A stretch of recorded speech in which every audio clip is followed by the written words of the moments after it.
नमस्कार, आप देख रहे हैं न्यूज़ 8। कतर से भारत के लिए आज एक राहत भरी खबर आई है। कतर में भारतीय नौसेना के जिन 8 पूर्व कर्मियों को वहां की एक निचली कोर्ट ने मौत की सजा सुनाई थी, उसे ऊपर की अदालत यानी कोर्ट ऑफ अपील ने जेल की सजा में बदल दिया है। 27 अक्टूबर को इन 8 भारतीयों को वहां की कोर्ट ने कथित जासूसी के आरोप में मौत की सजा सुना दी थी। कतर के दाहरा ग्लोबल टेक्नोलॉजीज में काम करने वाले ये 8 भारतीय वहां पर गए हुए थे। ये लोग वहां इटली की मिजेट पनडुब्बी बनाने से जुड़ी संवेदनशील प्रोजेक्ट में काम कर रहे थे। अचानक पिछले साल अगस्त में इन्हें गिरफ्तार कर लिया गया था। कोई वजह तक नहीं बताई गई थी और इस बात के कयास कुछ मीडिया रिपोर्ट्स के आधार पर लगाए गए कि जासूसी के आरोप लगे हैं। यह भी कहा गया कि इन्हें पाकिस्तान की खुफिया एजेंसी ने फंसाया है।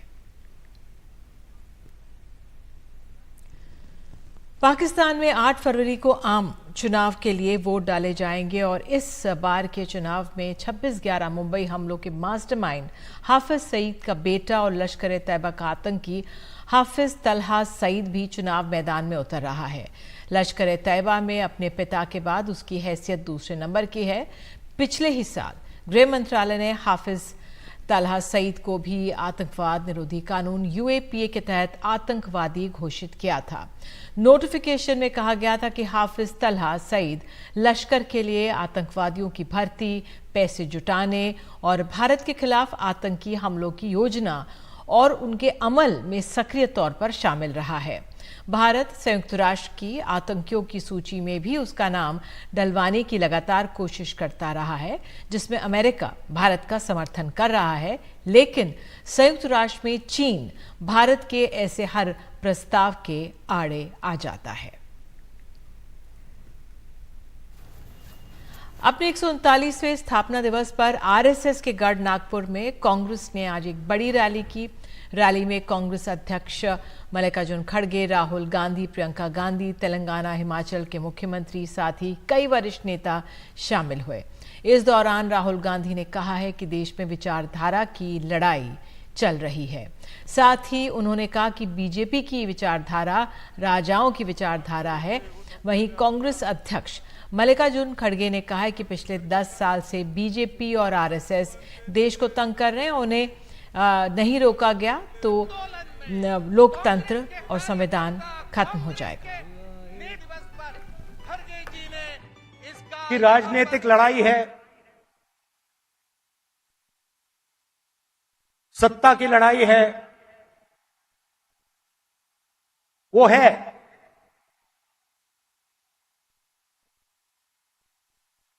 मगर इस लड़ाई की नींव जो है वो विचारधारा की है और 2 विचारधाराओं की लड़ाई हो रही है। बहुत सारी पार्टियां हैं,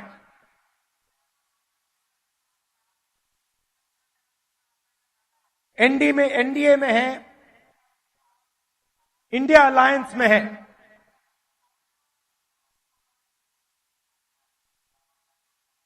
मगर लड़ाई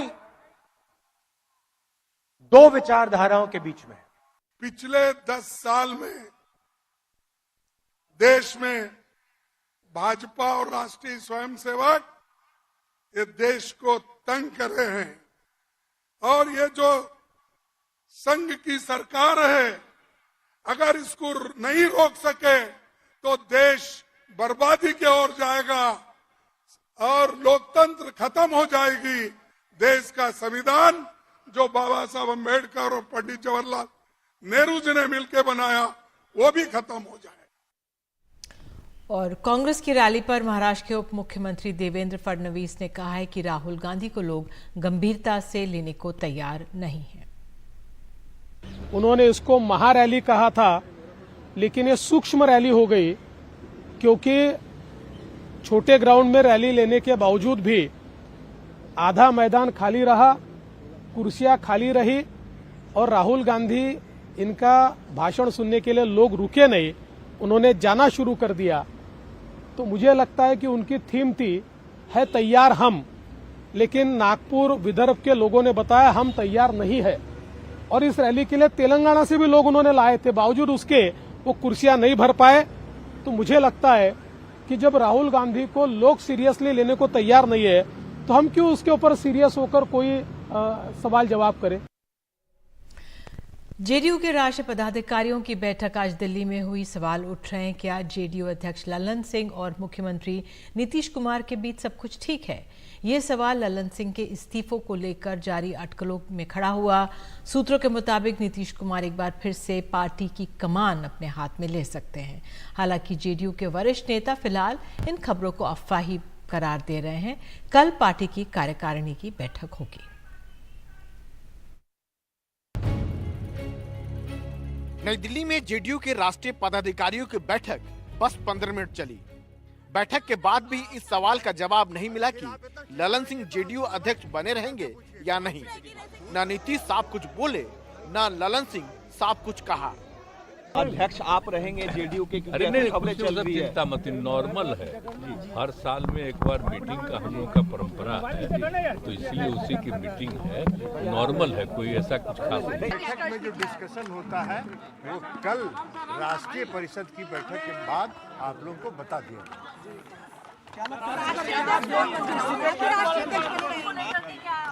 आपको तो मैंने सुबह कहा है कि जब हमको इस्तीफा देना होगा आप लोगों को बुला लेंगे, आप लोगों से परामर्श ले लेंगे। दरअसल जेडीयू को लेकर कयास पर कयास चल रहे हैं। कहा जा रहा है कि ललन सिंह जाएंगे और नीतीश उनकी जगह खुद ले लेंगे। इसको लेकर जेडीयू में टकराव की खबर भी चल रही है, लेकिन जेडीयू के बड़े नेता कहते हैं ये चर्चाएं बेमानी हैं।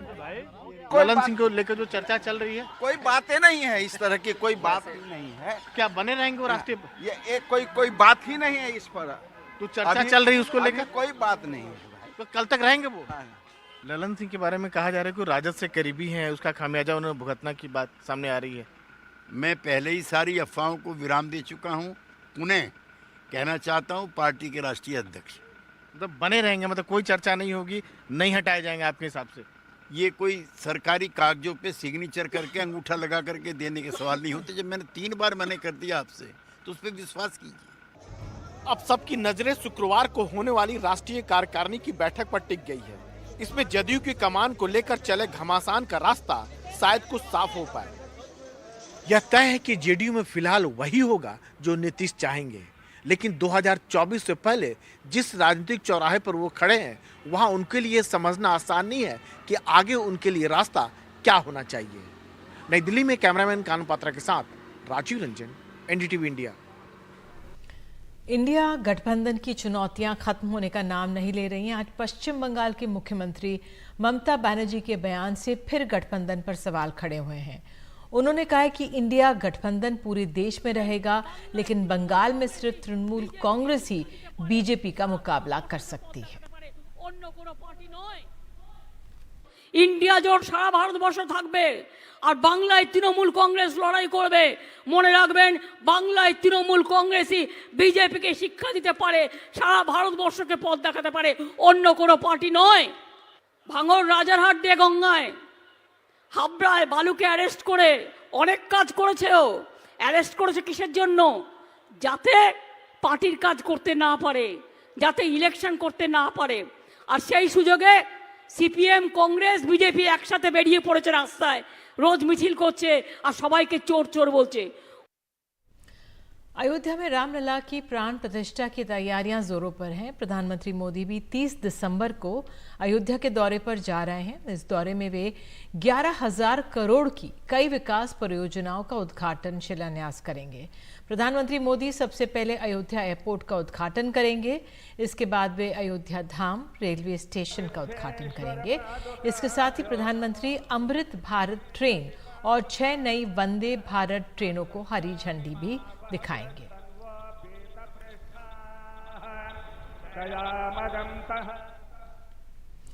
जम्मू कश्मीर के हालात पर सुप्रीम कोर्ट के रिटायर्ड जज जस्टिस संजय किशन कौल ने एनडीटीवी से एक्सक्लूसिव बातचीत की है। उन्होंने कहा है कि जम्मू कश्मीर में जो हुआ उसे मानना पड़ेगा और माफ कर भूलना होगा। जम्मू कश्मीर में 30 साल से कोई हल नहीं निकला, एक पूरी पीढ़ी बड़ी हो गई, इसलिए कश्मीर मुद्दे को शांत करना होगा और आगे बढ़ना होगा।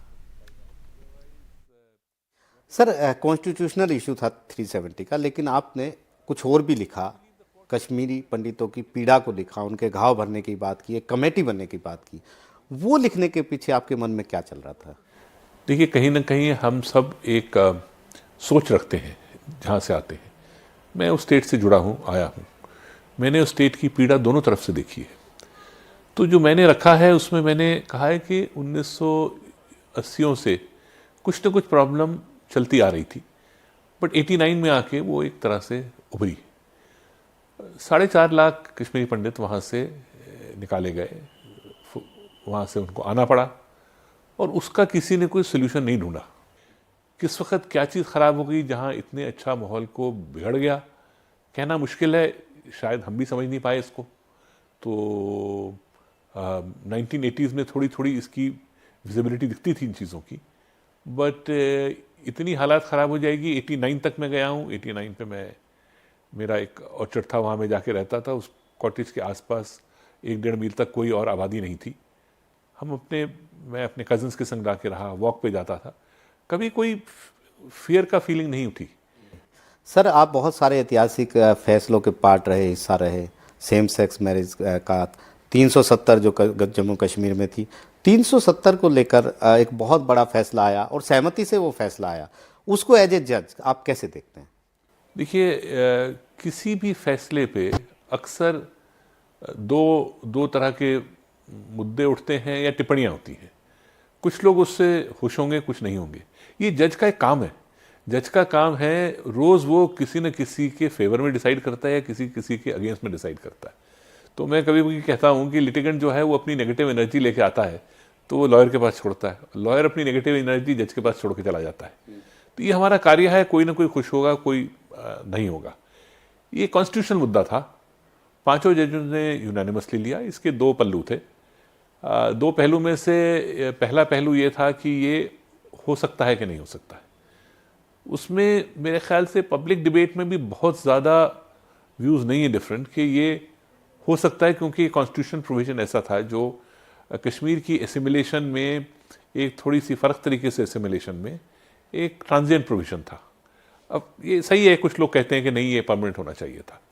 उसको आस्ते आस्ते डिफरेंट ऑफिस ऑर्डर्स जो इशू हैं उससे उसकी डाइल्यूशन भी हुई है। अब उसको ख़त्म करना चाहिए था, नहीं करना चाहिए था, ये एक पॉलिटिकल डिसीजन था जो पॉलिटिकली लिया। उसकी जुडिशली ये हो सकता था कि नहीं, इस पर एक यूनानिमस वर्डिक्ट है।